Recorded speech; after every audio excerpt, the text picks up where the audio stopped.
Novak Djokovic won everything there is to win in the game of tennis. One day when he retires, we can look at all the records that he broke, all the titles that he's won.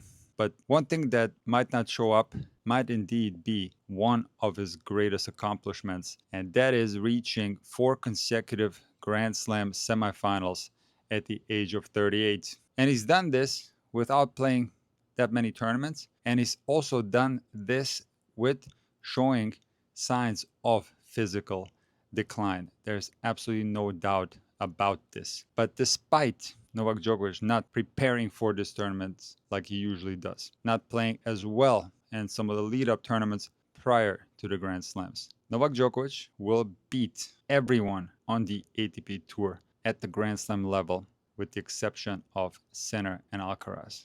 And the reason why no one except Carlos Alcaraz and Yannick Sinner can't beat Djokovic at this stage is the most important element of tennis at this elite stage, which is the mental game. As simple as this sounds, Novak Djokovic plays the big points just better than everyone else. But it goes a little bit deeper than that, because some of the players that Novak Djokovic faces on the road to his semi-final appearances, the Grand Slam level, have built up a history with Novak. And prior to the fourth round, where Djokovic was going to play Struff and Fritz back to back, we all knew, based on the head-to-head records, that it's pretty much inevitable that Djokovic will make it to another Grand Slam semifinal. And the thing about tennis that makes it so tricky is that it's a game that's based on skill. After a certain level, when players have similar skill levels, it's a game that's based on physicality, or in other words, fitness. And when everyone has a similar level of fitness, now it's a game that's based mostly on confidence. And the definition of confidence is your perceived probability of success that's based on a successful history. And this applies to confidence at anything that you do in life. And there's no way that you can buy confidence. There's no way that somebody can teach you to have confidence. You have to earn confidence. And the only way you're going to do that is by building a successful history. So when someone like Struff goes into a fourth round match against Novak, someone he's never beaten, was nowhere near beaten him in the previous matchups, he's going to go into that match with very low confidence. And in the case of Taylor Fritz, someone that lost to Novak Djokovic 10 consecutive times and has never beaten him, of course Taylor is going to go into that match with very low confidence. On the other hand, Novak Djokovic goes into these matches with a high amount of confidence. Why? Because confidence is your perceived probability of success that's based on a successful history. Now, this doesn't mean that you can't win tennis matches when you're low on confidence. You certainly can, but this will require you to go extremely deep because you have incredible obstacles to overcome. Now, of course, some players will have limitations of many kinds that won't allow them to ever overcome these huge obstacles, but some players can overcome obstacles. And it is plausible that someone that's as good as Taylor Fritz can certainly overcome the obstacle of beating Novak Djokovic at the Grand Slam level. But yet, he was still quite far away. So this match started with Novak being as sharp as ever. He wasn't making a lot of mistakes. He's been serving extremely well this entire 2025 season, which has allowed him to win the important points in the service games, whether it's 30 all, whether it's deuce, whether it's break point down or game point up. Novak Djokovic serves his best when it matters the most. But there's another thing, and that's energy conservation. By serving better, serving more aggressively, hitting his spots, Novak Djokovic can keep the points shorter and can keep himself fresher in these matches, because Novak Djokovic is not the same player that he used to be. We're going to touch upon that later. Fritz is one of the best servers on the ATP Tour, but despite that, in today's quarterfinal match, he struggled with his serve. Novak Djokovic was able to break him in his first service game. And now, up a break, Novak Djokovic was in control of this match. The Taylor Fritz forehand is very solid, consistent. He can be aggressive with it. But in yesterday's match, there was something off with his feel, and he was spraying quite a few forehands. So Djokovic is serving for the first set at 5-3, and this game was crucial because it is here where Fritz started playing a lot better, started extending the rallies, and made this match more physical for sure. But Djokovic was able to save break points in this game and won the first set 6-3. Now in the second set, Taylor Fritz was playing a lot better, and he was putting Djokovic under a lot of pressure in his service game. So there was a crucial game at 2-1 Djokovic serving, where again Fritz had many break opportunities, couldn't convert, and Novak ended up winning this game with a spectacular forehand winner. On the next Djokovic service game, Taylor Fritz had another break point that he couldn't convert, but then after losing that game, he ended up dropping serve, and now it was Djokovic who was up 5-3 and serving for the set at 5-4. And finally, Taylor Fritz breaks the Djokovic serve, but then proceeds to lose his service game by starting it with a double fault and ending it with a double fault. Now, this gives Novak a lot of confidence, and he holds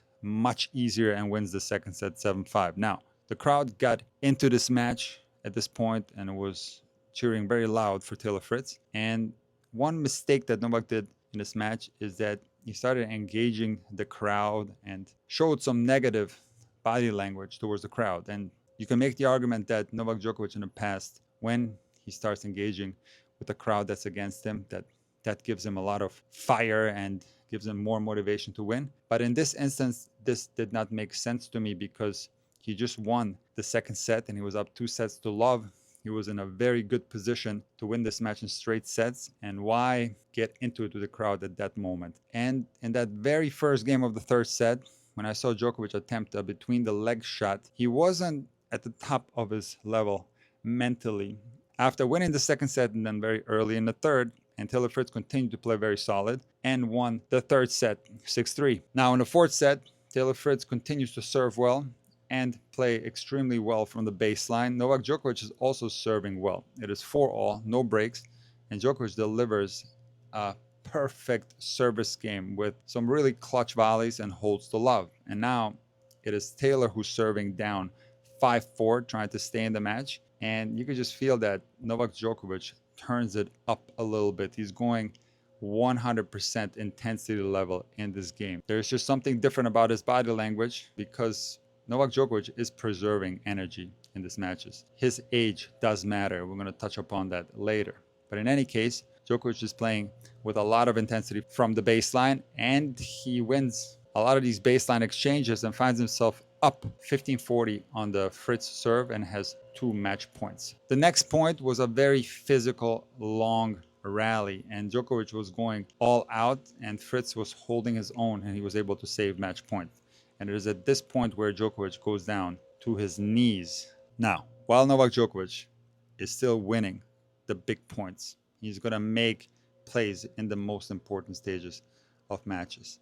It is undeniable that age is catching up with him because I've never seen Djokovic as gassed as I've seen him in this US Open. This was visible in both the first and the second round against much younger opponents. But despite that, Novak Djokovic is able to recover physically. And when he goes down to his knees, it doesn't mean that he's about to retire. Novak Djokovic is going to recover and be ready for the next point, and he's going to run all over the place. But it is undeniable that these are signs of Novak Djokovic's age and a decline in physicality. And from a mental standpoint, when you have a guy who's young and fit, when he doesn't need to go down to his knees, he's physically feeling way better than his opponent. When you observe something like that on the other side of the net, it's got to make you feel good. Now, interestingly, on the next match point, we have another very physical rally, and Novak Djokovic loses this one as well. And again, he is completely gassed. Now, Taylor Fritz finds himself up game point, and he draws Novak Djokovic in with a drop shot, and then plays a backhand lob that's out by about this much. Novak Djokovic is one of the greatest athletes in the history of all sports, and he would have possibly found a way to win this match even if Taylor Fritz would have held this game. But still, from a mental standpoint, to end up losing this game to a guy who's going down to his knees after rallies must be something that's very difficult to accept. And this brings me back to something that I talked about in the beginning of this video, and that's confidence. The lack of confidence is going to show up in the most important stages of matches, and it certainly did in this crucial game with Fritz serving at 5-4 because he ended up throwing in a double fault on match point, something that's very uncharacteristic for Taylor Fritz, who is one of the best servers on the ATP Tour. Now, I will say that Novak Djokovic displayed a lot of class, but not celebrating a double fault. This is something that I've never talked about, but I don't believe it's sportsmanlike to raise your fists up into the air and start celebrating like crazy when your opponent commits a double fault on match point, or generally when a player commits a double fault. I don't think you should be fist pumping on those. So again, Novak Djokovic displayed pure class, not doing any of that after that Taylor Fritz double fault. But more importantly, Novak Djokovic proved again that apart from Sinner and Alcaraz, there is no other player on the ATP Tour that can beat him in these circumstances. He's just too tough mentally. He's too clutch in the most important moments of the match. And there is simply not much that these other players can do. They have to go way above their limitations and go so deep to be able to take Djokovic out. And maybe they can do it next year when Novak Djokovic is 39. Maybe they can do it the year after that when Novak Djokovic is 40, but they have to eventually be able to do it. As good as Novak Djokovic is, the age is starting to become a factor. And these other players will have to ask themselves some tough questions in the following years when they face Djokovic. Now, Novak Djokovic's semifinal opponent is Carlos Alcaraz, who is playing the best tennis of his life. I've been saying that this is the new Alcaraz for many months now. And I've talked about the Alcaraz serve in many of my videos, and he's changed it a couple of times. I reported on both technical adjustments that he's made. And initially, in the beginning of the year, Alcaraz wasn't serving well, but it took some time for this new service motion to become more comfortable. And I can tell you now that I think Carlos Alcaraz is serving better than he ever has before. He is able to hold serve through the entirety of matches. He certainly did that against Lehecka in the quarterfinals. That might appear as an easy win, 4-2 and 4, but the first set and the third set was quite tricky, only featured one break of serve. Lehecka is a very good player. I don't think he played a poor match, but Alcaraz was just too tough. He was too good in the most important stages, and most importantly for Alcaraz, he was serving well, and that's going to be an important factor when he plays Djokovic. Now, another key factor for Alcaraz in the matchup against Djokovic is his mental game, and this is why I keep saying that we're seeing a new Alcaraz, because he is mentally stronger than he has ever been. Every tournament that Alcaraz has played since Monte Carlo has been a final. So the reasons why I think Alcaraz will beat Djokovic is number one, his improved serve, number two, his improved mental game, and most importantly, the advantage in physicality, because the two best players from a physical standpoint are Sinner and Alcaraz. They move better than anyone else. They hit the ball better than anyone else. And when you get into a rally with these guys, they have an advantage from a physical standpoint. And it is my belief that both Sinner and Alcaraz are physically superior to Novak. I do not believe that either one of these guys at this stage will lose to Novak. Maybe the old Alcaraz would, but not this version of Alcaraz. Novak Djokovic will certainly try to preserve his energy. He's going to try to keep the points short. He has made tremendous improvements on his serve in the last few years, but especially this year.